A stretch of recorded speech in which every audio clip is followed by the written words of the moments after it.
Bonjour, bienvenue à ce nouveau webinaire de l'AFPBN, l'Association française de psychiatrie biologique et de neuropsychopharmacologie, présidée par le professeur Fossati, à laquelle vous pouvez facilement adhérer puisque tous les psychiatres, mais aussi les chercheurs, les doctorants en psychologie, neuropsychopharmaco, neurosciences et bien sûr en médecine sont les bienvenus avec des tarifs préférentiels pour les jeunes. La FEP et la JPJA sont bien sûr les bienvenus. Et donc, du coup, on serait très heureux de vous retrouver au sein de cette association qui propose un certain nombre de choses tout au long de l'année. Nous vous invitons à devenir membre, ce qui permet d'obtenir aussi une attestation de participation à ces différents webinaires, exclusivement si vous êtes à jour de vos cotisations. Pour ce faire, il faudra demander auprès de Come to Evidence, et de la FPBN cette attestation qui vous sera délivrée uniquement si vous êtes cotisant. Tout au long de ce webinaire, vous pourrez déposer des questions dans le petit onglet en bas à droite et nous y répondrons à l'issue de nos interventions. Chaque orateur va présenter autour de 15 à 20 minutes son petit topo, le dérouler tranquillement. Et ensuite, à l'issue de nos interventions, nous répondrons à l'ensemble de vos questions avec le docteur Pauline Roland. Comme vous l'avez constaté, je ne suis pas le docteur Nidal Daban-Abou qui a dû être retenu au Liban, mais c'est moi qui assurerai la partie médico-légale et juridique autour de cette question importante du suicide des patients et de la responsabilité du psychiatre depuis la section de psychiatrie légale de la FPBN. C'est un webinaire, c'est une session intersection et je vais laisser la parole au docteur Pauline Roland pour présenter la section et développer sa réflexion autour de cette question. À toi, Pauline. Merci Mathieu, bonjour à tous. Donc, je suis Pauline Roland, je suis chef de clinique au CHU de Rennes dans le service d'urgence liaison qui est dirigé par le docteur Travers et par le professeur Dominique Drapier. Donc en fait là, moi je suis co-responsable avec le docteur Émilie Ollier de la section d'études des conduites suicidaires. Je prends le relais du docteur David Travers qui était avant co-responsable et nous sommes actuellement dans une dynamique de relance de la section, d'où des webinaires avec d'autres sections et notamment avec la section psychiatrie légale aujourd'hui qui nous a fait le plaisir et l'honneur d'intervenir avec nous. Sans prendre trop de retard, je vais commencer à lancer du coup la première partie du webinaire avec une première partie qui va être plutôt axée sur les réponses éthiques et institutionnelles qu'on peut avoir en tant que praticien et en tant que membre d'une institution face à un suicide de patient. Alors, je vais commencer par vous donner quelques données épidémiologiques sur le suicide intra-hospitalier. Il faut savoir que le suicide en institution représente 4 à 5% des suicides aboutis, avec à peu près 80% des suicides qui sont dans un établissement psychiatrique. Alors, est-ce qu'il s'agit d'un événement qui est rare ou qui est fréquent? Ça dépend un peu à qui vous posez la question. L'année dernière, la Haute Autorité de Santé a établi un rapport qui réunissait 795 événements indésirables, qui étaient des tentatives de suicide et des suicides dans des établissements de santé, excusez-moi, notamment par le professeur Guillaume Veva. Eux considéraient que c'était un événement qui était fréquent, alors que, en fait, si vous regardez dans la littérature, il y a quand même un consensus pour dire que c'est un événement qui reste rare. Difficile d'avoir une vraie incidence, c'est-à-dire que les incidences sont exprimées en termes de 100 000 patients admis en hospitalisation. Et selon les différents types de papiers, vous pouvez avoir 250, 350, 650 patients décédés par suicide pour 100 000 patients hospitalisés. Donc, ça reste difficile à estimer. On considère que c'est un événement qui reste fréquent dans la carrière d'un psychiatre ou d'un soignant en psychiatrie. À peu près 70% des psychiatres seraient concernés au cours de leur carrière. Et il y a une étude qui a montré que pour une infirmière de psychiatrie qui travaille à temps plein dans un établissement hospitalier, elle vivrait un suicide tous les 2 ans et demi à 3 ans dans son unité. La question qui se pose toujours dans un suicide intra-hospitalier, c'est est-ce que c'était prévisible? Est-ce que c'était évitable? Qu'est-ce que je n'ai pas vu? Qu'est-ce que j'ai pu manquer? C'est aussi tout le paradoxe des suicides intra-hospitaliers parce que c'est des suicides qui sont d'autant plus intolérables qu'ils sont à notre contact dans une unité de soins pour des patients qui sont parfois admis pour ce motif. Pourtant, quand on regarde un peu la littérature et qu'on en parle avec certains confrères, on a l'impression que tous les suicides ne sont pas évitables. On prend en charge des patients qui sont parfois extrêmement lourds d'un point de vue de leur pathologie, des comorbidités, avec un risque suicidaire qui est tout le temps très élevé, avec l'impression d'être dans une dynamique de retarder l'échéance, presque dans ce que certains appellent une psychiatrie palliative, avec des suicides de ces patients qui n'arrivent pas malheureusement comme une surprise, mais comme un événement qui était redouté par le psychiatre depuis très longtemps. Mais quand on regarde l'ensemble de la littérature, on a quand même l'impression que la majorité des suicides intra-hospitaliers étaient imprévisibles, vécus comme un traumatisme par l'équipe, chez des patients qui n'étaient pas repérés comme étant à risque et qui n'avaient pas de surveillance particulière. Ça va être un peu le fil rouge de ce webinaire, mais c'est probablement lié au fait que le repérage de ces patients à risque sont extrêmement difficiles et n'ont rien à voir avec le repérage des patients à risque en extra-hospitalier. Alors, si vous regardez la littérature sur le suicide intra-hospitalier, il y a deux types de littérature. Il y a une littérature qui essaye de trouver des facteurs de risque qui seraient prédictifs de suicide intra-hospitalier, qui est une littérature intéressante, mais qui est un petit peu aride. Et il y a une autre littérature qui est un peu plus ancienne, qui date des années 80, 90, début des années 2000, où là, vous avez beaucoup plus d'éditoriaux, de réflexions et d'opinions de confrères par rapport au vécu du suicide intra-hospitalier et aussi de l'expérience du suicide au sein d'une équipe. Il y a notamment un auteur qui est très intéressant qui s'appelle Bartel, qui avait fait un article en 1987 en disant que les autres spécialités sont habituées au décès, ont une maîtrise par la répétition des décès au sein de leur spécialité, au sein de leur service, alors qu'en psychiatrie, on fait l'expérience de la menace suicidaire, la menace de cet événement, et finalement, on fait peu l'expérience du décès de patient. Ce qui fait que ce sentiment de menace répétitive du décès de patient va engendrer non pas une maîtrise de cette situation, mais au contraire une anxiété. Il peut même y avoir un effet contre-productif, puisqu'on est souvent exposé au risque, mais finalement il y a assez peu de décès, on peut avoir l'impression d'une maîtrise et d'une prévisibilité et d'un évitement des décès de patients, alors qu'au contraire c'est simplement un événement rare et que, sans vouloir être pessimiste, on n'a pas forcément de compétences particulières ou tous les moyens pour réussir à les prévenir. Pourquoi est-ce qu'il faut quand même réussir à repérer ces patients à risque ou essayer de repérer des facteurs de risque? Parce que finalement, si on repère mal les facteurs de risque, on risque d'allouer des ressources qui ne sont pas adaptées, à des endroits pas adaptés. Il peut y avoir une gestion du risque qui devient difficile, invivable, avec une méfiance aussi excessive par rapport au risque des patients, et risquer d'avoir une pratique défensive ou une limitation des libertés individuelles de patients en intra-hospitalier pour essayer de limiter leur risque. Quel est le profil des patients qui décèdent par suicide dans nos unités? De manière un petit peu schématique, on a l'impression dans la littérature qu'il y a deux profils de patients qui ressortent. Des patients plutôt psychotiques qui souffrent de schizophrénie sévère, pharmacorésistance, en phase d'agitation, en phase de psychotique active, avec globalement une pathologie qui va vers l'aggravation. Des patients qui se suicident plutôt au début de l'hospitalisation. Et on a l'impression d'avoir plutôt des patients qui souffrent de troubles de l'humeur, plutôt avec des caractéristiques dépressives, qui semblaient répondre au traitement et être en phase d'amélioration et qui passent à l'acte plutôt en fin d'hospitalisation ou dans les 24-48 heures en sortant de l'unité de soins.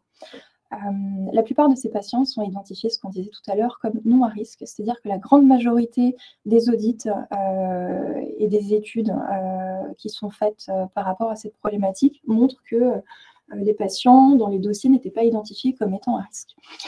Alors, qu'est-ce que c'est que cette phase d'amélioration qui a beaucoup surpris les équipes dans les cas de suicide de patients? Il y a plusieurs explications dans la littérature. La première est qu'il s'agissait d'un trouble bipolaire qui n'était pas diagnostiqué, avec en fait un début de réponse aux antidépresseurs qui était en réalité un début de phase maniaque ou une mixité, ce qui fait qu'un patient en phase de mixité est bien sûr beaucoup plus à risque d'un passage à l'acte suicidaire. Il faut faire attention aussi à l'amélioration trompeuse en fait, d'un patient qui a résolu ses conflits internes et qui en fait a fait le choix, entre guillemets, même si ce n'était pas un choix, mais a déterminé son passage à l'acte avec un apaisement transitoire. Il faut faire attention aussi au fait qu'il peut y avoir l'impression d'un point de vue médical que le patient s'améliore. En réalité, si on n'a pas travaillé sur les difficultés de vie du patient, sur ses facteurs de risque, sur les facteurs déstabilisants qui ont entraîné l'hospitalisation, le risque est que dans les 24-48 heures ou même dans l'anticipation de la sortie, les patients soient en nette difficulté par rapport à ça. Ce qu'il faut savoir, c'est que les données générales sur le suicide tels qu'on les connaît, les facteurs de risque épidémiologiques, sont en fait peu pertinents. Certains auteurs disent que non seulement ils sont peu pertinents, mais ils sont aussi trompeurs et peuvent nous amener à mal prendre en charge les patients. Il y a eu beaucoup d'études. Celle qui, je trouve, est la plus intéressante est une méta-analyse de Large en 2011 qui réunit 29 études contrôlées et essaye de ressortir quels sont les facteurs de risque qui pourraient être pertinents. On retrouve de façon quand même assez attendue que les antécédents personnels de tentative de suicide sont le facteur de risque peut-être le plus grave, Ça peut sembler évident, ça ne l'est pas. C'est-à-dire que finalement, chez un patient schizophrène qu'on connaît très bien, qui vient souvent pour des décompensations délirantes, qui se souvient à 15 jours de son hospitalisation, qui n'est pas non plus pas seulement venu pour une décompensation délirante, mais qu'il est aussi venu pour une tentative de suicide. Pareil, on a des patients qui viennent pour tentative de suicide. Finalement, est-ce qu'on s'est intéressé tant que ça aux 2-3 tentatives de suicide qu'ils ont eues au cours de leur vie? Dans quel contexte elles sont arrivées? Pour quelles raisons? Donc il faut en effet vraiment creuser les antécédents suicidaires des patients et pas simplement que ça soit une ligne à l'admission ou quelque chose dont on a vaguement notion. Donc vraiment s'intéresser à ce facteur de risque. On se rend compte qu'il y a des facteurs de risque qui sont considérés comme plutôt modérés avec un odds ratio qui est plutôt aux alentours de 2, comme le fait de non-appartenance, de culpabilité excessive, de sentiment de non-issue. C'est des facteurs de risque qui sont intéressants parce qu'on les retrouve beaucoup dans la théorie interpersonnelle du suicide, notamment de Thomas Joyner, qui est une nouvelle théorie qui est sortie à peu près dans les années 2010, qui s'intéresse à des facteurs de risque qu'on n'utilise pas dans le RUD, mais qui sont intéressants comme ce sentiment de non-appartenance et de déconnexion sociale qu'il faut rechercher chez les patients. Des facteurs de risque qui ne semblaient pas significatifs dans la méta-analyse, ce sont tous les facteurs démographiques, notamment le sexe. Chez les patients qui se suicident en intra-hospitalier, on a autant d'hommes que de femmes, voire certaines études mettent plus de femmes que d'hommes. On n'a pas l'impression que l'emploi ou le non-emploi joue, on n'a pas l'impression non plus que le fait d'être célibataire ou marié ou avoir une famille joue. Pas de facteur de risque particulier sur une copathologie somatique, pas non plus sur la polytoxicomanie. Donc vous voyez tous ces facteurs de risque qui normalement nous mettent la puce à l'oreille aux urgences ou sur des patients qu'on voit en cabinet libéral ou en extra-hospitalier, ne se retrouvent pas du tout et ça fait toute la difficulté en fait de prise en charge de ces patients. Comment est-ce que les patients se suicident en intra-hospitalier? C'est des moyens qui sont violents, par pendaison, défenestration ou précipitation sous un train ou un métro, souvent dans la première semaine, les jours précédant la sortie, ou dans les 24 heures à la sortie de l'hospitalisation. Quand c'est en intra-hospitalier, ce qui représente à peu près 30% des suicides selon les études, c'est beaucoup au niveau des salles de bain. Quand c'est en extra-hospitalier, c'est très très souvent des patients qui sont en sortie contre avis médical ou en permission. Donc ça reste dans des environnements proches de l'hôpital et souvent en fait dans des lieux qui sont propices, c'est-à-dire s'il y a une station de métro, une gare ou un pont qui sont à proximité de l'hôpital.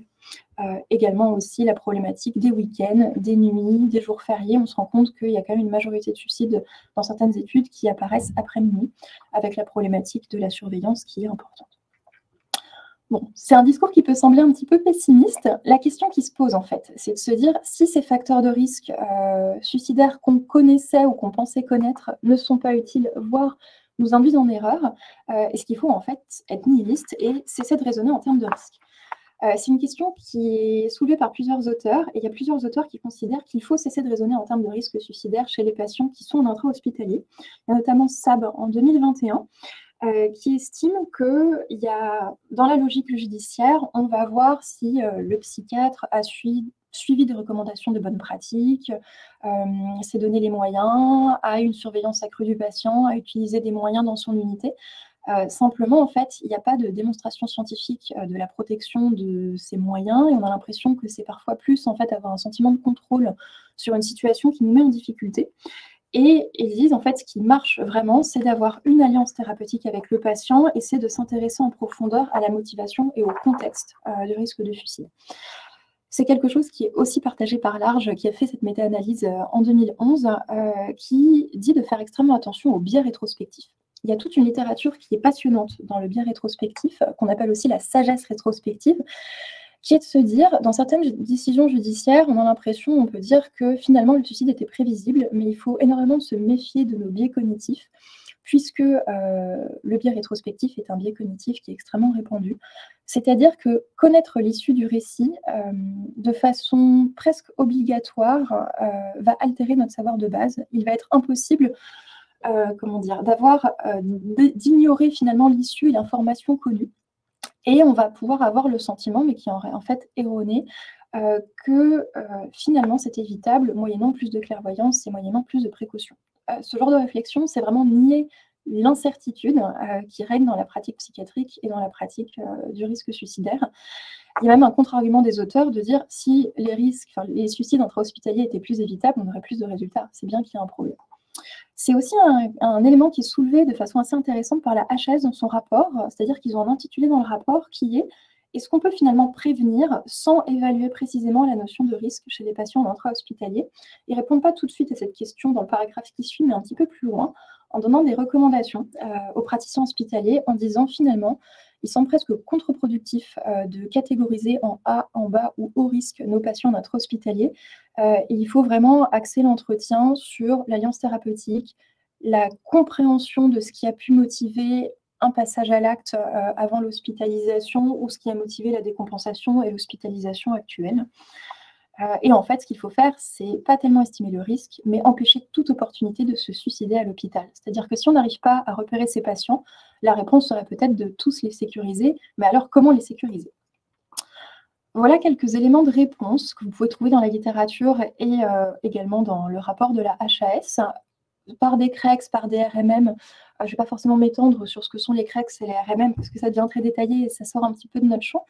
La première chose, et que vous connaissez tous, c'est la sécurisation de l'environnement, donc c'est-à-dire par rapport aux moyens, les points de fixation, les robinets, les poignées de porte, les liens, voilà, avoir un retrait des objets dangereux, que tous les points de fixation soient absents, soit puissent casser pour des poids relativement minimes. Diminuer l'accès aux objets dangereux, aux sacs plastiques, aux chariots de ménage, faire attention aux visites et aux objets qui peuvent être ramenés lors des visites. Il faut aussi avoir une sécurisation qu'on dit externe, c'est-à-dire que les établissements publics de soins ne se prêtent pas forcément à ça compte tenu de leur architecture, mais dans le cadre de la construction d'une nouvelle unité, éviter une unité qui soit près d'un pont, près d'un hotspot suicidaire, près d'une gare ou d'une voie ferrée. Également, essayer d'avoir des chambres où il y a une visibilité absolument totale de la chambre au premier coup d'œil, notamment pour les surveillants qui passent la nuit. Et il y a également la problématique de la surveillance, d'avoir, comme on le fait déjà à l'hôpital, des patients qui sont potentiellement repérés à arrêt suicidaire, même si c'est compliqué, qui soient près de la pièce infirmière, avec idéalement des bureaux qui sont vitrés pour voir les allées et venues. L'optimisation de la prise en charge, c'est-à-dire que même si l'évaluation est difficile, il faut quand même s'astreindre à le faire et surtout, il faut communiquer.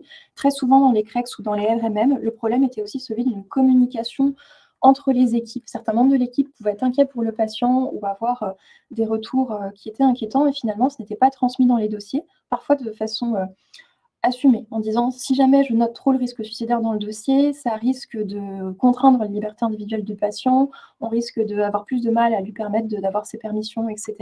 Mais parfois aussi avec une forme d'oubli de transmettre à l'oral pendant les transmissions, ou bien y penser. Aussi rattraper les sorties contre avis médical, c'est-à-dire qu'il y a un chiffre américain qui montre que les patients sortis contre avis médical ont un risque suicidaire 200 fois supérieur à la population générale, alors que pour les patients hospitalisés en psychiatrie, c'est 50 fois par rapport à la population générale. Ce qui est déjà énorme, mais faire attention aussi au phénomène de contre-transfert. Un patient qui est très compliqué, qui décide pendant la nuit de demander à l'interne de sortir contre avis médical, il faut tenter de le rappeler, tenter d'informer la famille, tenter de lui proposer un rendez-vous dans la semaine qui suit. Les formations des équipes, des staffs réguliers où la communication passe. J'en parlerai un peu tout à l'heure, faire très attention au phénomène de contre-transfert pour des patients qui épuisent l'équipe, pour lesquels on a l'impression d'être en échec, qui parfois aussi sont dans la provocation, ou en effet une forme de jouissance de la mise en échec pour certains patients qui sont extrêmement compliqués. Faire très attention à ce contre-transfert et à ne pas passer à l'acte dans une sortie d'hospitalisation qui pourrait répondre à la difficulté qu'il nous pose. Autre événement extrêmement important, je vais en parler un petit peu dans la slide suivante, c'est l'implication de l'entourage. J'étais formée par David Travers qui me disait toujours « aucun patient ne peut sortir des urgences sans qu'il y ait un contact de tiers » et aucun patient ne peut pas ne pas informer la famille de ce qui se passe, du risque suicidaire, des actions qu'on met en œuvre.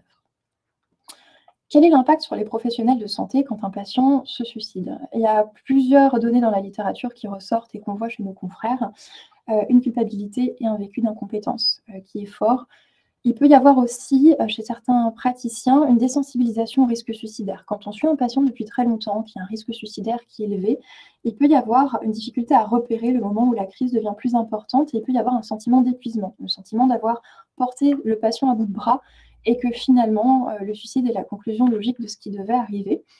C'est bien sûr un biais cognitif qu'il faut combattre. Il y a aussi une autre problématique, c'est qu'il y a toute l'ambivalence de ces suicides de patients. Il peut y avoir des réactions difficiles chez les soignants par non-acceptation de ces limites, l'impression qu'on est omnipotent, l'impression qu'on aurait pu prévenir tous les suicides. Et donc, ça répond au désir de réparation des médecins, c'est-à-dire que tout suicide de patient doit amener à une remise en cause de ses pratiques, une réflexion sur soi-même, qui peut être douloureuse, mais sans qu'elle devienne inadaptée. Il y a également la problématique de ce qu'on appelle l'effet aquarium, qui est d'autant plus prégnante pour les internes, avec l'impression d'être seul au milieu d'une unité qui vous regarde comme un petit poisson dans un aquarium, et avec l'impression d'une accusation silencieuse. C'est de se dire, en effet, le patient s'est suicidé dans l'unité, que va penser l'équipe de moi, que vont penser mes confrères? Il peut y avoir aussi un vécu de soulagement qui est un grand non-dit et un grand tabou, à la fois du côté de la famille, et c'est plus écrit dans la littérature, mais si ça existe du côté de la famille, ça existe également chez les soignants, de se dire que le patient était si compliqué, si difficile, souffrait tellement qu'il peut y avoir un vécu de soulagement après le suicide de patient. Ce qui fait partie des réactions qui sont honteuses et qui provoquent aussi la culpabilité des soignants, mais qui est quelque chose de connu. Tout l'enjeu aussi du traumatisme que ça peut avoir chez les professionnels, c'est la prise en charge ultérieure des autres patients. On peut développer des pratiques de soins défensives, avoir très peu confiance en son propre jugement, remettre en question toutes ces autres prises en charge, et de façon presque un peu automatique, notamment chez les jeunes psychiatres dont je fais partie, voilà, une impression d'incompétence et une sursaturation des patients avec tendance à aller vers l'hospitalisation complète plus rapidement, peut-être se poser plus rapidement la question de soins sans contrainte, et il faut raison garder. Que faire en tant que praticien? Il faut se méfier avec le patient de sa crise suicidaire, ne pas se méfier du patient, mais se méfier avec le patient de ses idées suicidaires, et en effet se méfier de soi-même par rapport à ses propres représentations du patient. Il faut faire attention aussi à ce que les auteurs appellent l'aliénation maligne dans le sens où ça engage le pronostic vital. C'est un côté de la littérature qui est intéressant, mais de se dire chez ces patients qui nous mettent tant de difficultés, faire attention à s'accrocher et à continuer la prise en charge. En cas de décès du patient, il faut bien sûr penser à la famille. Voilà, la famille est endeuillée, la famille risque de se retrouver aussi isolée. Il faut pouvoir se mettre à leur disposition, leur proposer un rendez-vous dans l'immédiat, mais aussi dans les mois qui ont suivi le suicide, pouvoir les entourer, penser également aussi à pouvoir envoyer une lettre de condoléances, pouvoir proposer à participer aux funérailles, repérer les personnes dans l'équipe qui vont être en grande difficulté, soit avec voilà, un sentiment de culpabilité ou une recherche de blâme auprès de l'institution, auprès d'autres confrères, ou alors ceux qui vont avoir des comportements d'inhibition et de retrait. Pensez notamment aux internes et aux jeunes confrères. Et faire très attention aux autres patients. Certains auteurs recommandent de faire une thérapie de groupe dans l'immédiat. D'autres auteurs proposent de prendre les patients en individuel, mais faire très attention aux patients psychotiques qui peuvent avoir dans leur syndrome l'influence l'impression d'avoir provoqué le suicide.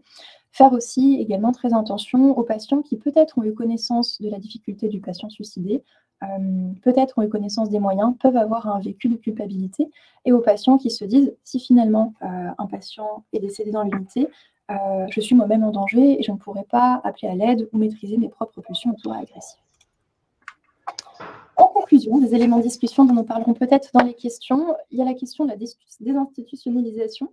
Dans les années 80, il y a quand même une augmentation des risques de suicide et des suicides aboutis en intra-hospitalier. Est-ce que c'est lié au fait que nous sommes plus permissifs, qu'il y a plus de permissions, plus de sorties et qu'on tente de moins hospitaliser les patients?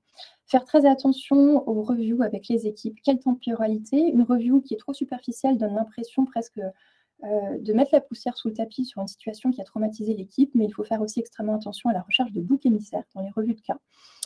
Aussi rappeler aux soignants qu'ils ne sont pas omnipotents ni tout-puissants, qu'une prise en charge qui peut être vécue de façon insatisfaisante peut simplement dire que le risque suicidaire du patient a peut-être un peu augmenté du fait de la prise en charge, mais qu'il n'y a pas de causalité entre ça et entre le suicide de patient.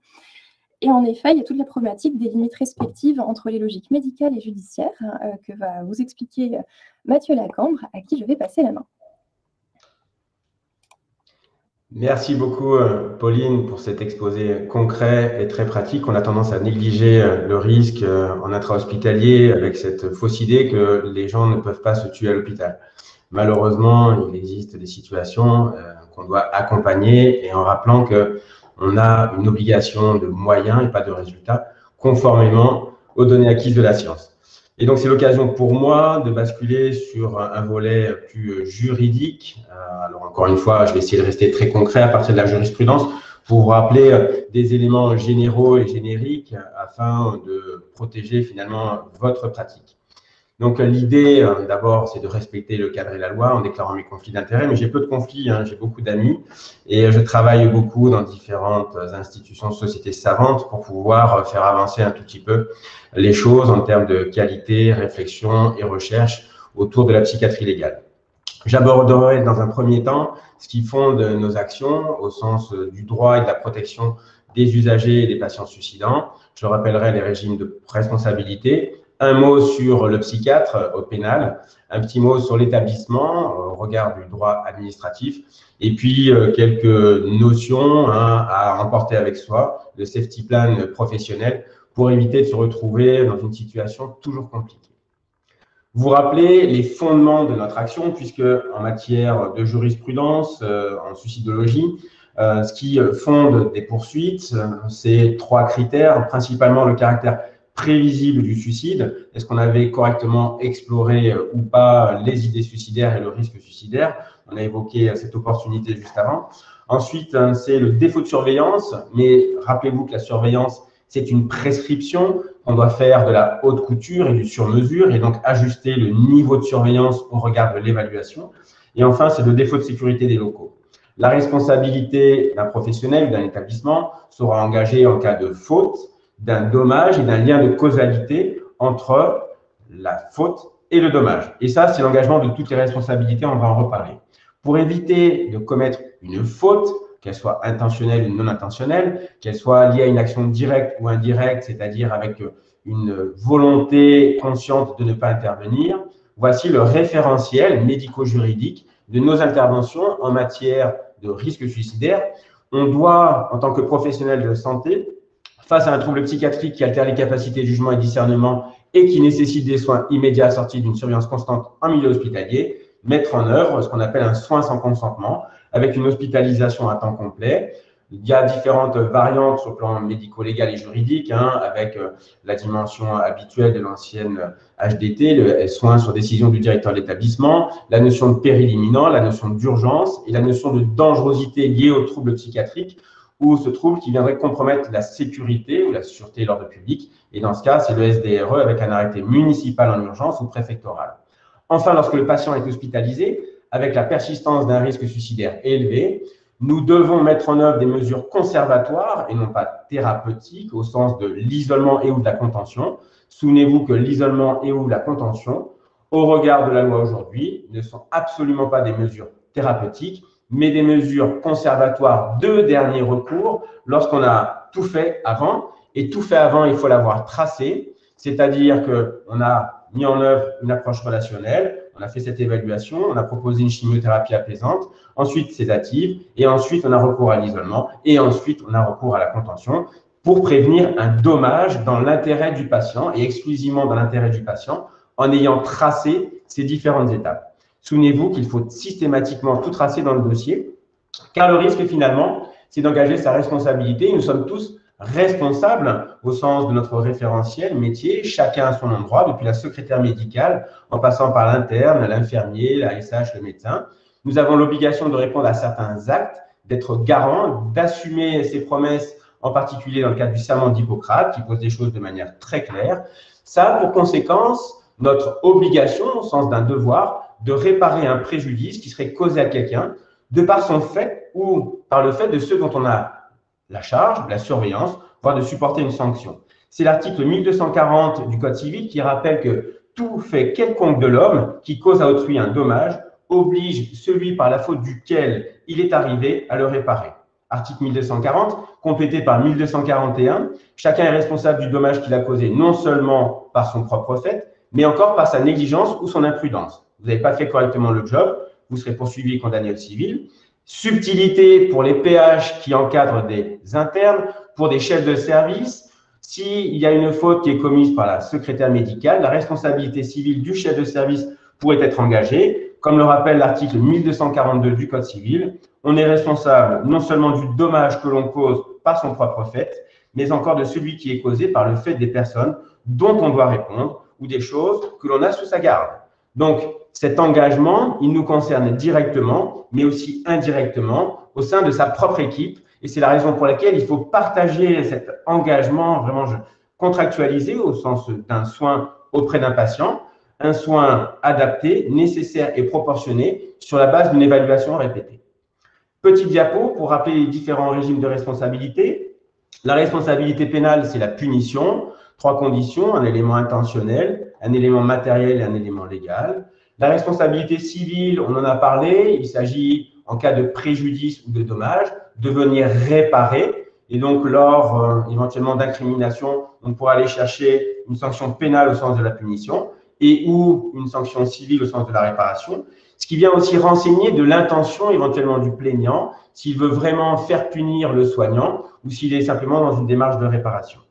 Enfin, tous les métiers qui ont un conseil de l'ordre peuvent être sanctionnés et ces différents niveaux de sanctions peuvent se superposer, s'agréger de différentes façons en fonction de la démarche engagée par le ou les plaignants. Enfin, la responsabilité de l'établissement peut être engagée sur la base d'un fait générateur, c'est l'action, qui est le plus souvent la faute d'un agent. On parlera de la faute personnelle détachable du service. Et là, c'est la responsabilité de l'agent qui pourra être recherchée. Soit une faute directement de l'établissement ou d'un service. On parlera de faute non détachable. Je vais en redire un petit mot juste après. Sur le plan pénal, la jurisprudence nous montre qu'on a pu engager la responsabilité de soignants, pas beaucoup des psychiatres, mais surtout des urgentistes, des médecins régulateurs, autour de la question de la non-assistance à personne en péril. Alors, c'est assez compliqué à caractériser sur le plan juridique, puisqu'il y a 4 conditions nécessaires qui doivent être cumulées. Il faut un péril imminent mais réel, pas quelqu'un qui fabule, qui raconte des histoires. Il faut la possibilité de porter assistance directement ou indirectement, sans se mettre en danger ou mettre en danger des tiers. Il faut qu'il y ait une abstention réelle, partielle ou complète, volontaire d'intervenir. On a toutes les infos, on refuse d'y aller sans se mettre en danger. Il y a une petite jurisprudence où le médecin voulait intervenir, mais le patient avait une arme et a braqué l'arme qu'il avait d'abord sur lui, sur le médecin. Le médecin n'est pas intervenu, le patient s'est tué et on avait comme ça recherché la responsabilité du médecin, mais il avait été démontré que le refus obstiné et agressif du malade, c'est un obstacle juridique. On ne peut pas aller au-devant de soins, il faut d'abord appeler la police. Et là, en l'occurrence, ça n'avait pas été possible d'engager d'abord un mécanisme de protection avant d'engager un soin. 4e item pour engager la non-assistance à personne en péril, le refus volontaire et délibéré d'agir, j'en ai parlé. Et donc, du coup, très compliqué, les juridictions pénales préfèrent aller chercher du côté de la mise en danger de la vie d'autrui ou sinon l'homicide involontaire. En sachant que là aussi, sur les fautes simples d'exposition, mise en danger de la vie d'autrui ou les fautes caractérisées à l'origine d'un dommage, on a 3 conditions nécessaires, l'existence réelle d'un risque grave et imminent, le non-respect d'une norme professionnelle opposable juridiquement, ça doit vous parler. Donc, on doit suivre les recommandations actualisées, les données acquises de la science. C'est pour ça qu'il faut une formation continue pour pouvoir continuer d'exercer dans les meilleures conditions pour les usagers, les utilisateurs du système de santé, nos patients, mais aussi pour protéger le professionnel d'un engagement de sa propre responsabilité. 3e condition, il faut violer de manière volontaire et délibérée cette norme professionnelle juridiquement opposable. C'est comme ça, souvenez-vous que 2 collègues avaient été poursuivis et condamnés. Alors, l'affaire de Marseille, on n'est pas dans du suicide, on est dans un homicide avec un patient qui bénéficie d'une responsabilité pénale. Mais on a pu condamner sur la base de la faute simple d'exposition un psychiatre en 2012 à 12 mois de prison et en 2016 un autre psychiatre à 18 mois de prison. Et donc, du coup, c'est toujours des situations compliquées et difficiles, raison pour laquelle il faut respecter son obligation de moyens, mais aussi cette notion d'évaluation, de prévisibilité du risque suicidaire, de mise en œuvre des mesures nécessaires, adaptées et proportionnées, avec une réévaluation régulière. Donc, c'est pour ça aussi que sur la question de la jurisprudence, les juridictions préfèrent aller chercher l'homicide involontaire. Et si ça ne passe pas tout à fait au pénal, ça passera au civil sur la question de la responsabilité que j'ai évoquée tout à l'heure, 1240, 1241, 1242 du Code civil. Raison pour laquelle, en cas de difficulté, c'est-à-dire face à une situation complexe, avant même un accident, il ne faut pas rester seul. Encore plus en cas de passage à l'acte auto-agressif dans une institution, prévenir les collègues, le chef de service, le directeur de l'établissement, la commission de relations avec les usagers si c'est nécessaire, de pouvoir aussi rencontrer, expliquer, prendre le temps dans le respect du secret professionnel, et c'est là la difficulté, dans tous ces temps d'échange avec éventuellement d'autres professionnels, la famille et des intervenants, il faudra être très attentif à la question du secret. Donc, il a la possibilité, et ça doit être une règle face à une situation complexe, systématiquement de penser de manière collégiale, et c'est la raison pour laquelle tournez-vous à chaque fois que vous êtes en difficulté ou dans le doute vers des collègues, des confrères, en tant qu'interne vers le senior, le PH, et si vous êtes un petit peu isolé, le conseil départemental de l'ordre des médecins sur les questions juridiques pourra vous apporter un conseil. Je vous invite à garder des preuves écrites de toutes les interactions que vous aurez. Raison pour laquelle aussi, il faut prendre une bonne assurance professionnelle, responsabilité civile, qui est obligatoire en matière d'exercice libéral et fortement conseillée en matière d'exercice public. Pourquoi? Parce que la responsabilité administrative d'un établissement peut être engagée devant le tribunal administratif. Donc, il s'agit d'une personne privée qui se retourne contre une administration, là en l'occurrence éventuellement contre l'hôpital. Et la jurisprudence nous montre les 3 items qui permettent de condamner un établissement: le caractère prévisible du passage à l'acte, la nature de la surveillance exercée, alors prescrite et réalisée, et l'organisation matérielle du service de manière effective. Est-ce qu'on avait un effectif suffisant, encore une fois, et réel dans le service? Les établissements de santé publique sont considérés responsables dans la très grande majorité des cas, sauf si un agent, un membre de l'équipe, a commis une faute évidente, directe, on appellera ça une faute personnelle détachable du service, il a agressé sexuellement une patiente, un patient, etc. Et donc là, ça relève directement de la responsabilité de l'agent. Mais de manière générale, lorsqu'on exerce exclusivement dans le service public, c'est la responsabilité de l'établissement administratif qui sera recherchée. En matière d'activité libérale, on va être très attentif à la question du ou des faits générateurs, c'est-à-dire des actions qui ont participé à la réalisation du dommage, pour pouvoir séparer la responsabilité effective de l'établissement, organisation par exemple, effectifs, RH, locaux, etc., et la responsabilité du médecin. Et donc, du coup, l'engagement de la responsabilité du médecin est plus fréquente en matière de démarche administrative, avec un risque important. À la fin, si la clinique, par exemple, privée, est condamnée, elle est en capacité juridique de se retourner vers le médecin dans ce qu'on appelle une action récursoire, afin qu'il rembourse l'intégralité des frais occasionnés. J'évoquais une bonne assurance responsabilité civile, c'est bien, mais le mieux, encore une fois, c'est de réaliser et mettre en œuvre des soins conformes aux données acquises de la science, avec cette obligation, non pas de résultat, mais de moyens, autour de l'évaluation du risque suicidaire, autour de la mise en œuvre des mesures nécessaires, adaptées, proportionnées, sur la base d'une réévaluation régulière, encore une fois, de la clinique, avec prescription d'une surveillance adaptée. Petit safety plan, plan de gestion des risques, dans le risque d'engagement de la responsabilité du professionnel en matière d'intervention et de suicide. Avant, toute évaluation doit être complète, tracée et répétée. Donc, prenez vraiment l'habitude de tout écrire dans le dossier médical, à la fois les éléments cliniques positifs, mais aussi les éléments cliniques négatifs, c'est-à-dire qu'il n'y a pas d'idée suicidaire, vous le mentionnez, ça signifie que vous l'avez recherché. Pas d'intentionnalité, pas de planification, etc., etc. Vous l'avez recherché, il n'y en a pas, mais vous le mentionnez. Ensuite, les soins doivent être adaptés à l'évaluation. On ne peut pas laisser partir quelqu'un des urgences en ayant précisé en conclusion de l'observation qu'il y avait un risque de passage à l'acte élevé chez une personnalité de type cluster B, impulsive, polytoxicomane. On ne peut pas faire ça. Donc, vérifiez toujours l'adéquation à la fois entre votre observation, les conclusions et le soin mis en œuvre, et ensuite que ce soin soit bien adapté, encore une fois, nécessaire et proportionné. La surveillance fait partie du soin. La surveillance, elle doit être prescrite, ajustée et effective. Enfin, tous les professionnels doivent être formés à la fois à l'évaluation du risque suicidaire, mais aussi aux interventions d'urgence, gestes de première urgence, réanimation, avec un chariot d'urgence opérationnel. Et donc, de vérifier encore une fois le chariot d'urgence, ça participe de la protection de l'engagement de la responsabilité. Pendant la prise en charge, obligation de moyens, réévaluation, soins adaptés, nécessaires et proportionnés, mesures conservatoires, avec éventuellement le recours à l'isolement et ou la contention, sur prescription et de manière justifiée, avec une surveillance active, prescrite et une réévaluation régulière. Après un passage à l'acte, tentative de suicide ou suicide abouti, attention en cas de décès, obstacle médico-légal sur le certificat, ça devient une scène de crime, on fige, intervention de la police scientifique, on va toujours vérifier en particulier en cas de mort suspecte ou de décès au sein d'un service hospitalier de psychiatrie. C'est toujours très contraignant, mais même lorsque vous avez fait la réanimation, vous avez terminé la réanimation, on fige, encore une fois, et chacun va pouvoir être entendu dans le cadre d'une démarche juridique absolument à la fois légitime et nécessaire.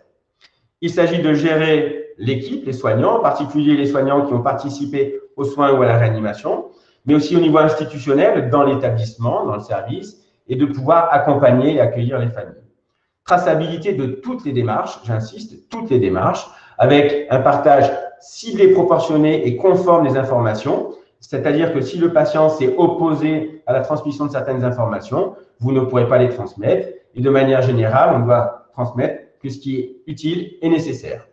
Pensez aussi à informer votre hiérarchie et votre assurance professionnelle pour pouvoir obtenir un conseil, un soutien et éventuellement un accompagnement.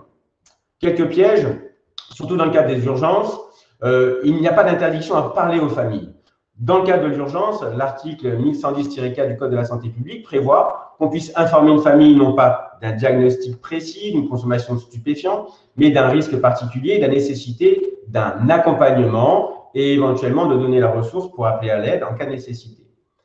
Lorsqu'une personne est décédée, la famille, au sens juridique du terme, a droit à obtenir des informations médicales, mais seulement dans 3 situations: connaître les causes de la mort, défendre la mémoire du défunt ou faire valoir le droit.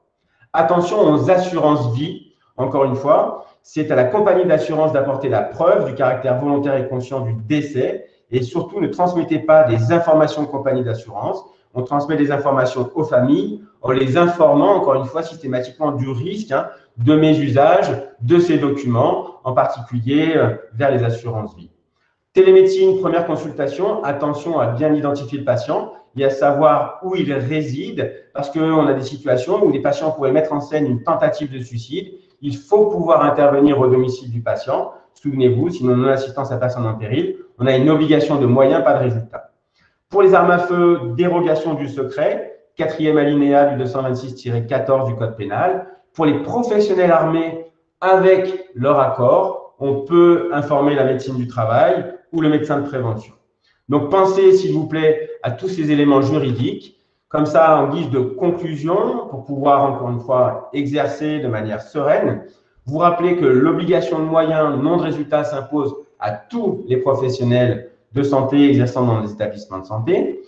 Cette protection du risque juridique s'appuie sur une évaluation rigoureuse et complète du risque suicidaire, couplée à une stratégie de soins qui est ajustée, haute couture, sur mesure, qui inclut une surveillance prescrite, renforcée, et ceci reste la meilleure protection pour éviter des poursuites, éventuellement une condamnation. C'est toujours très compliqué. La prise en charge doit être systématiquement réajustée au regard de l'évaluation clinique, en réévaluant la balance bénéfice-risque. Tout doit être tracé par écrit dans le dossier médical. Ça servira éventuellement en cas de contentieux de base à la réflexion juridique. Le partage d'informations reste soumis à l'accord du patient et le secret médical persiste au-delà du décès du patient. Donc, s'il vous plaît, attention, vous avez à disposition pas mal de bibliographie ici sur le volet juridique et puis ici sur un volet plus psychopathologique, avec des suicides qui sont extrêmement différents et variés. Quelque chose aujourd'hui d'engagement éventuellement de certaines entreprises. Souvenez-vous, France Télécom, il y a d'autres entreprises qui ont pu être condamnées parce qu'elles auraient participé de la souffrance professionnelle qui était à l'origine de conduite suicidaire. Et malheureusement, un procès vient de s'ouvrir à Paris avec direction d'un établissement de santé et des médecins qui sont jugés en correctionnel parce qu'ils auraient participé à la souffrance d'un professeur qui aurait mis fin à ses jours en se défenestrant. Je vous propose de tenter de répondre à vos questions, donc n'hésitez pas dans le chat. Vous rappelez que c'est très simple pour devenir membre de la FPBN, il suffit de cotiser, donc n'hésitez pas à écrire. Vous rappelez le prochain webinaire de psychopharmacologie pédiatrique. Vous retrouverez toutes les informations sur le site de la FPBN, c'est le 1er juin prochain. Et enfin, quand même en passant, la journée nationale de psychiatrie légale, le 6 octobre, à l'Académie de médecine, On sera très heureux de vous y retrouver. En attendant, vous retrouverez toutes les informations sur le site de la FPBN. On va pouvoir passer aux questions si vous le souhaitez. J'ai une première question peut-être juridique. Pauline, je la prends. Qu'en est-il si une famille demande un certificat médical post-mortem avec la cause du décès pour une assurance? Donc, c'est ce que j'évoquais tout à l'heure. Le suicide, la première année, c'est une cause d'exclusion du contrat d'assurance vie. Et donc, il faut informer la famille. Ils ont accès à cette information, en particulier pour les 3 raisons que j'évoquais. Et donc, il faut informer la famille du risque d'annuler finalement la police d'assurance du fait de ce suicide si on considère que sur le certificat médical d'emblée qu'il s'agit d'un suicide. Parce que sur un certificat médical, on peut juste indiquer mort suspecte. Vous voyez, avec un obstacle médico-légal, et puis ensuite il y a une autopsie, et puis ensuite c'est d'autres démarches. Donc il s'agit d'informer la famille, encore une fois, sur ce risque pour éviter que ça se retourne contre eux. Mais une fois que vous avez informé la famille, vous l'avez tracé dans le dossier, tout va bien. Petite question pour vous, Pauline? Oui, tout à fait. J'ai une question pour la référence. Du coup, la méta-analyse de 2011 de Large, j'ai mis la référence. Peut-être un petit mot de précaution sur cette méta-analyse, qui est de dire que les auteurs ont un peu peur d'un biais de non-reporting dans certaines études, dans les 29 études qui ont été incluses dans la méta-analyse, en se disant que probablement il y avait des associations négatives qui n'ont pas été rapportées, que les facteurs de risque et les autres ratios qui sont identifiés ont probablement une association moindre que ce qu'ils ont déclaré. Donc, peut-être que les facteurs de risque qu'ils ont mis en évidence, eux-mêmes, ne sont pas si évidents que ce qui est dit dans les conclusions de cette méta-analyse, mais ça reste une indication qui est très intéressante. Petite question de Florian. Je travaille en établissement privé. Dans quel cas exactement l'établissement peut-il se rebeller contre le médecin en action récursoire en cas de condamnation de l'établissement? Alors malheureusement, c'est relativement simple. Et il y avait une vieille jurisprudence des années 80. On va chercher la responsabilité du psychiatre libéral en matière d'évaluation, de diagnostic, de prescription du traitement et de la surveillance. En l'occurrence, une femme avait fait une tentative de suicide médicamenteuse. Elle adressait aux urgences. Le médecin des urgences l'adresse dans un établissement privé pour la prise en charge d'un épisode dépressif réactionnel. Et au bout d'une semaine, elle va aller se noyer dans l'étang de la clinique. C'était très conflictuel, c'était très compliqué, très difficile, et le conjoint s'est retourné contre le psychiatre de l'établissement privé. Alors d'abord, on a cherché la responsabilité de l'établissement autour de la question de la surveillance, de cette obligation de sécurité des locaux, et c'est la raison pour laquelle il faut être très très vigilant dans l'organisation et le fonctionnement de l'établissement, et ça c'est le problème de l'établissement, mais pour le prescripteur sur l'évaluation clinique. Et on avait reproché au psychiatre de ne pas avoir réalisé une évaluation clinique exhaustive parce qu'il n'avait pas recherché la présence d'idées suicidaires. Il était focalisé sur l'épisode anxio-dépressif, il n'a pas recherché d'idées suicidaires au bout de la première semaine d'hospitalisation et on lui a reproché de ne pas les avoir cherchées, de ne pas avoir posé le bon diagnostic et du coup de ne pas avoir hospitalisé cette personne en soins sans consentement dans un établissement de psychiatrique habilité.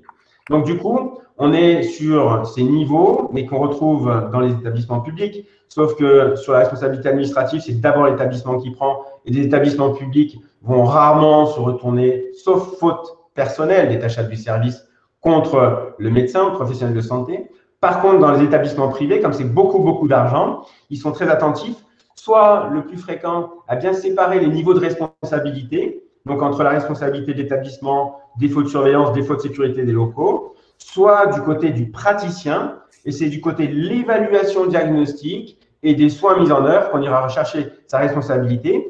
Et si l'établissement est condamné par le praticien, dans un deuxième temps, c'est là que l'établissement se retournera dans une action récursoire vers le médecin pour aller chercher une faute au sens de l'évaluation diagnostique, au sens du soin qui ne serait pas nécessaire, adapté, proportionné, et au sens de la surveillance. Donc, encore une fois, obligation de moyens. Si vous respectez vos obligations de moyens, il n'y aura jamais de problème. Il n'y aura jamais d'actions récursoires qui vont jusqu'au bout et qui engagent sur le plan financier la responsabilité d'un praticien en libéral. Donc, restez serein, faites une évaluation exhaustive, complète et tracée. Évaluez, recherchez les idées, les pensées, l'intentionnalité, la planification. Vous savez, c'est le RU, le risque, urgence, dangerosité.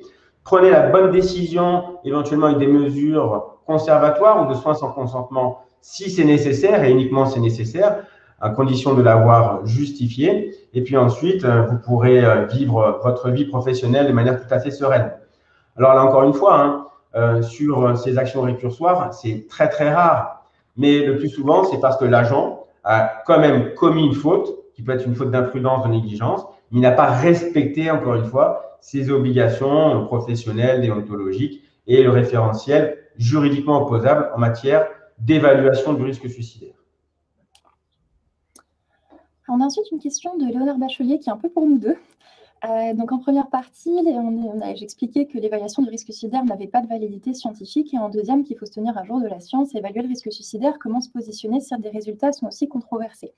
Alors, c'est toute la problématique dans ces deux logiques, et surtout, en fait, c'est la problématique de la nuance aussi dans la prise en charge du risque suicidaire. Certains auteurs sont un petit peu extrêmes dans la littérature, mais la plupart convient de dire qu'en fait, il ne faut pas s'affranchir de l'évaluation d'un risque suicidaire chez un patient en intra-hospitalier, c'est-à-dire qu'il faut s'y astreindre et faire cet effort cognitif. Mais en étant un bon psychiatre, il faut garder en tête qu'en réalité, l'efficacité de l'évaluation du risque suicidaire chez les patients intra-hospitaliers est très limitée. Donc, il faut le faire à la fois pour se donner cet objectif d'obligation de moyens et induire un mouvement à la fois personnel et dans l'équipe. Mais il faut garder en tête que ça ne vous sécurise pas et ça ne sécurise pas le patient et aller beaucoup plus loin que ça. Donc, je dirais qu'il est indispensable, mais quand on regarde la littérature, en effet, les résultats peuvent sembler un peu inquiétants et il ne faut pas du tout se suffire de l'évaluation du risque suicidaire. Et pour compléter, je vais insister sur la dimension contextuelle.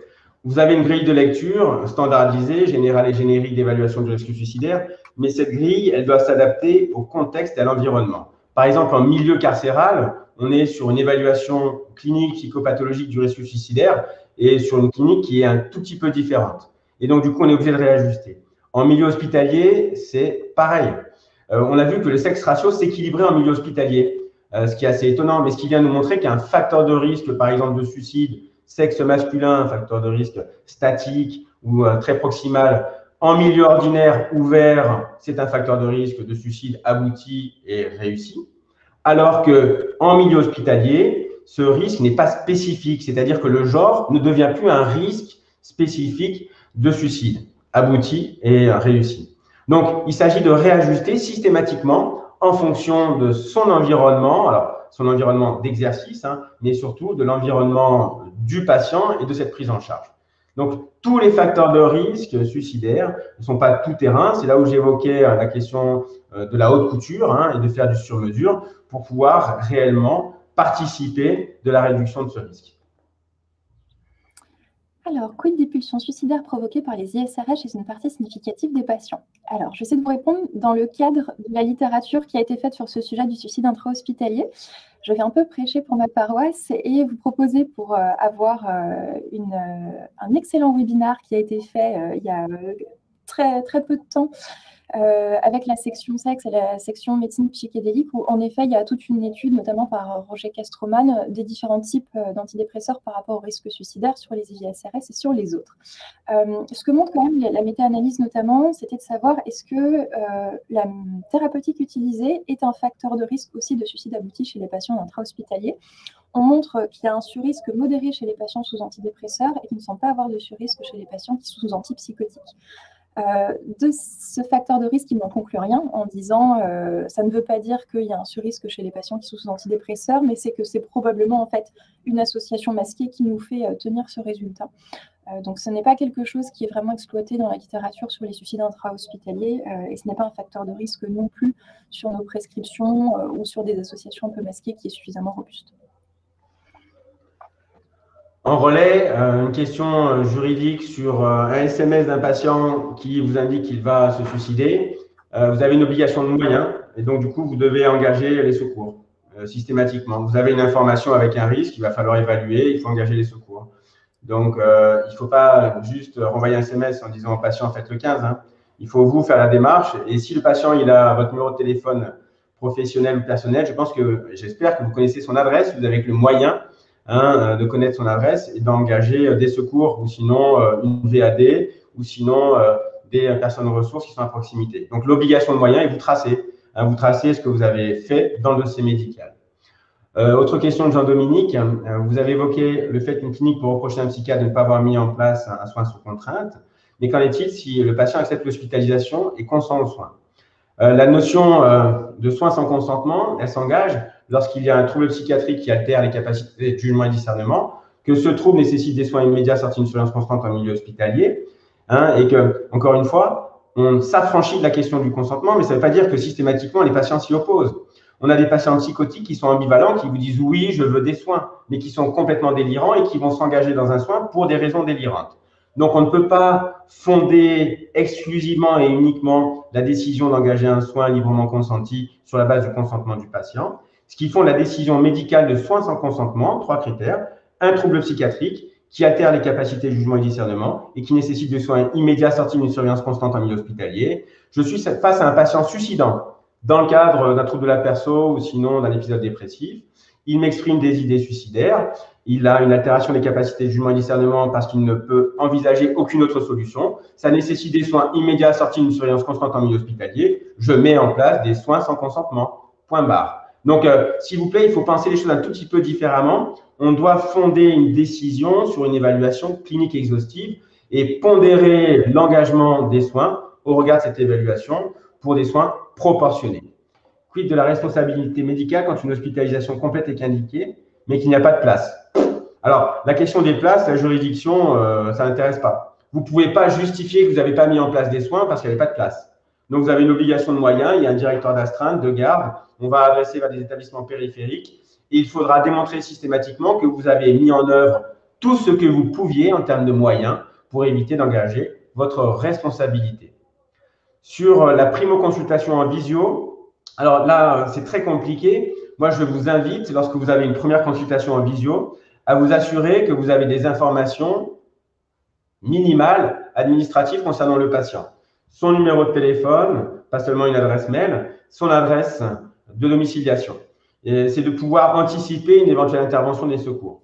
Il n'y a rien de plus horrible que d'être face à un patient qui, en plus, peut usurper son identité, mais que vous connaissez à peine, première consultation, vous avez son nom, son prénom, il est en train de dérouler comme ça une clinique et une symptomatologie mélancolique, il vous dit qu'il a fait une tentative de suicide le matin même ou la veille, et vous ne pouvez rien faire parce qu'il refuse de vous donner son adresse.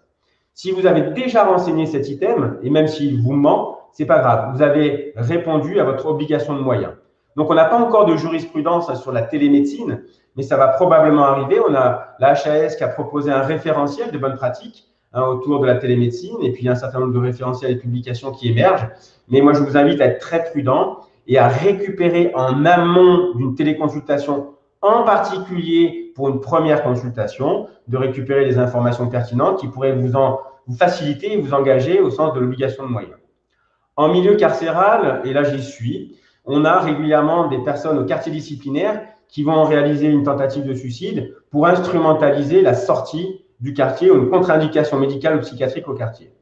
On a mis en place une politique qui consiste ici à évaluer le patient. Soit il est en danger et on hospitalise. La logique, c'est d'hospitaliser. On peut hospitaliser des personnes sous écrou en soins sans consentement en urgence, l'ex D398 du Code de procédure pénale. Donc, il y a un risque suicidaire, j'hospitalise.